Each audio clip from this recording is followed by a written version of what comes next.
जब हम मुगल इतिहास देखते हैं तो उसका सबसे प्रमुख बिंदु यह है कि मुगल जो बादशाह हुए हैं उनके बच्चों को या तो तख्त मिलता है या ताबूत मिलता है। उन्हें एक साधारण नागरिक की भांति भी सामान्य जीवन जीने नहीं दिया जाता है और उन्हें युवक होते ही मौत के घाट उतार दिया जाता है। ऐसे ही एक बादशाह जो थे शाहजहां, उनके 4 बेटों में से बड़े बेटे दारा शिकोह की कहानी आज हम ज्ञान गंगा के इस 3 पत्ती कार्यक्रम में लाए हैं। शाहजहां का बड़ा बेटा दारा शिकोह बचपन से ही बहुत अधिक जिज्ञासु था। वह कुरान के अलावा हिंदुओं के धार्मिक ग्रंथ वेद, पुराण, गीता और क्रिश्चियन ग्रंथ बाइबिल सबका अध्ययन करता था। इसके अलावा वह इतिहास और भूगोल में भी काफ़ी रुचि रखता था। उसके पढ़ने लिखने के इस शौक के कारण उसके पिता शाहजहां ने उसके लिए एक भव्य पुस्तकालय बनाया था, जहां पर वेदों को पढ़ाने के लिए, गीता को पढ़ाने के लिए विद्वान पंडित रखे गए थे और कुरान पढ़ाने के लिए मुस्लिम उलेमा रखे गए थे। हर क्षेत्र में उसे ज्ञान प्राप्त करने का बहुत अधिक शौक था।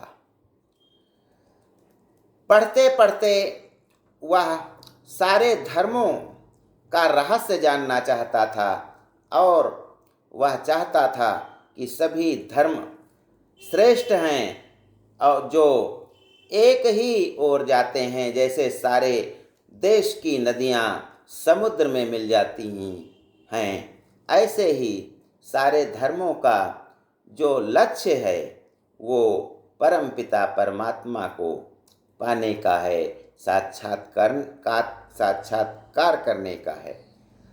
इस प्रकार से दारा शिकोह का बचपन पढ़ते लिखते हुए बीता। झरोखा दर्शन की आदत थी शाहजहां को।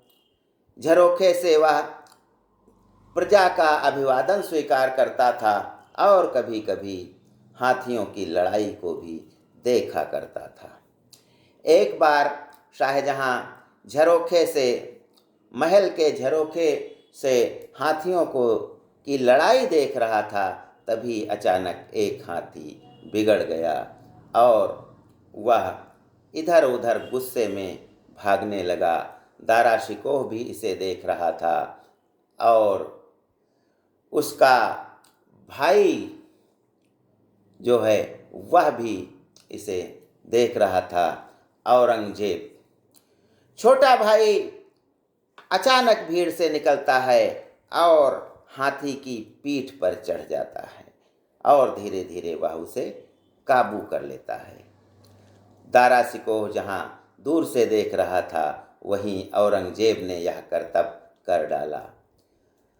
दोनों भाई दारा शिकोह और औरंगजेब एक दूसरे को पसंद नहीं करते थे। औरंगजेब कहता था कि मेरा भाई तो काफिर है, जो कुरान के अलावा भी अन्य हिंदुओं के धर्मों को और अन्य धर्मों का भी अध्ययन कर रहा है, जिसके कारण वह सच्चा मुसलमान है ही नहीं। जब शाहजहां थोड़ा वृद्ध हुआ तो उसके बेटे औरंगजेब ने उसे कैद कर लिया। अब सत्ता के लिए लड़ाई होने लगी, जिसमें दारा शिकोह और औरंगजेब की जब लड़ाई हो रही थी तो दोनों बराबरी पर थे। औरंगजेब ने अपने हाथी के चारों पैर जंजीरों से जकड़वा दिए थे कि जिसमें हाथी उसका पीछे न हट सके। और वह लड़ाई बराबरी की जब चल रही थी तभी किसी ने दारा शिकोह की ओर एक तीर छोड़ा, जिससे वह घबरा गया और फिर उससे किसी ने कहा कि आप घोड़े से युद्ध करिए। वह घोड़े पर आ गया। दारा शिकोह का जब हाथी खाली देखा गया, उसकी सेना ने उसे खाली देखा, तो पता लगते देर नहीं लगी कि भ्रम फैल गया कि दारा शिकोह मार डाला गया है या कैद कर लिया गया है, जिससे उसकी सेना में भगदड़ मच गई। और फिर औरंगजेब की सेना ने दारा शिकोह की सेना को काट डाला। दारा शिकोह जहाँ धार्मिक बातें सीख रहा था, पढ़ाई लिखाई कर रहा था, सभी धर्मों में वह तालमेल बिठा करके चलना चाहता था, तो ऐसे में उसे ठगने वाले भी बहुत लोग आ गए थे। कोई जादू टोना की बात करता था, कोई भूत प्रेत की बात करता था। एक बार जब उसे कंधार अभियान पर शाहजहाँ ने भेजा था तो दारा शिकोह को वहाँ भी ऐसे ही लोगों ने खूब ठगा, कहा कि भूत प्रेत से ये राजे को, दूसरे प्रतिपक्षी को हम पराजित करवा देंगे, यह मुर्गा चढ़ा देंगे, वो देवता प्रसन्न हो जाएंगे। ऐसे कर करके आखिर में जब कई दिन तक दारा शिकोह को कोई सफलता नहीं मिली, और जब युद्ध का समय आया तो दारा शिकोह बहुत बुरी तरह से पराजित हुआ। धार्मिक ग्रंथों को पढ़ते लिखते वह युद्ध का कार्य भूल गया था और इसी कारण जब औरंगजेब से हार गया तो वह चला गया अफगानिस्तान चला गया, जहां उसका मित्र रहता था जिसका नाम था मलिक जीवन। लेकिन यहाँ भी दारा शिकोह को सफलता नहीं मिलती है, विश्वासघात ही मिलता है। मलिक जीवन ने औरंगजेब से इनाम पाने की लालच में दारा शिकोह को पकड़वा दिया। दारा शिकोह अब औरंगजेब का बंदी था। औरंगजेब ने उलेमाओं का दरबार बुलाया और वहाँ कहा गया कि दारा शिकोह कुरान के अलावा भी अन्य हिंदुओं के धार्मिक ग्रंथों को पढ़ता है, तो ऐसे आदमियों के लिए क्या सजा है। उलेमाओं ने कहा ऐसे आदमी काफिर होते हैं, उसे मृत्युदंड दे दिया जाए। इसके पहले जब शाहजहां जीवित थे तो वे दारा शिकोह को अगला सुल्तान बनाना चाहते थे, जिसके लिए दिल्ली की सड़कों पर दारा शिकोह को बहुत ही शानो शौकत से घुमाया गया था। दिल्ली वासियों ने उसे उसका हृदय से स्वागत किया था और दारा शिकोह तमाम चीज़ें बांटता हुआ चल रहा था। किसी को गले का हार दे दिया, किसी को चादर दे दी, अनेक उपहार उसने दिल्ली की सड़कों पर भूखे नंगों और भिखारियों को दिए थे।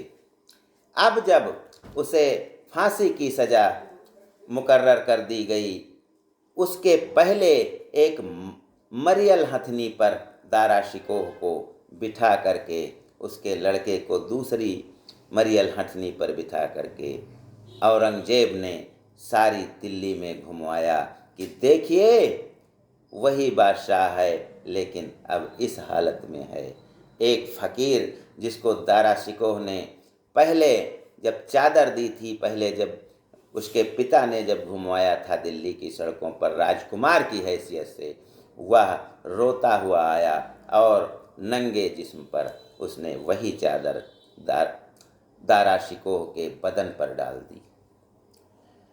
इसके उपरांत घर लाया गया और उसी दिन महल में दारा शिकोह का और उसके लड़के का कत्ल कर दिया गया।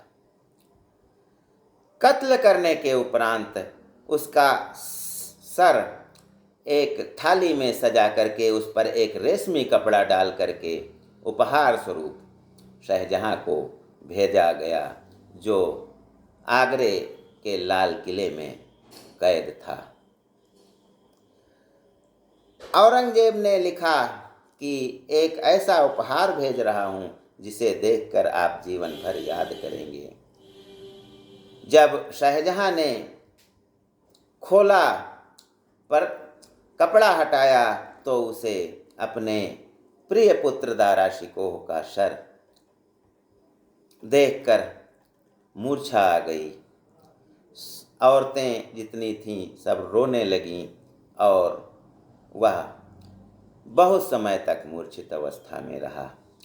उसके धड़ को औरंगजेब ने फिर हाथी पर लादकर सारी दिल्ली में घुमाया, जिससे दिल्ली वासी समझ सकें कि औरंगजेब से शत्रुता लेना आसान काम नहीं है और उन पर उसके दहशत की नींव पड़ गई। इस प्रकार से एक होनहार बादशाह का यूं कत्ल कर दिया गया। लेकिन प्रश्न यह है कि यदि दारा शिकोह को औरंगजेब न मरवाता तो शायद भारत का इतिहास कुछ और होता। कोई मंदिर न तोड़े जाते, सभी हिंदू मुस्लिम एक साथ मिल कर के, सभी धर्मों के लोग साथ में मिल कर के जीवन यापन करते और तब शायद भारत पाक का विभाजन जो है वो भी न हुआ होता।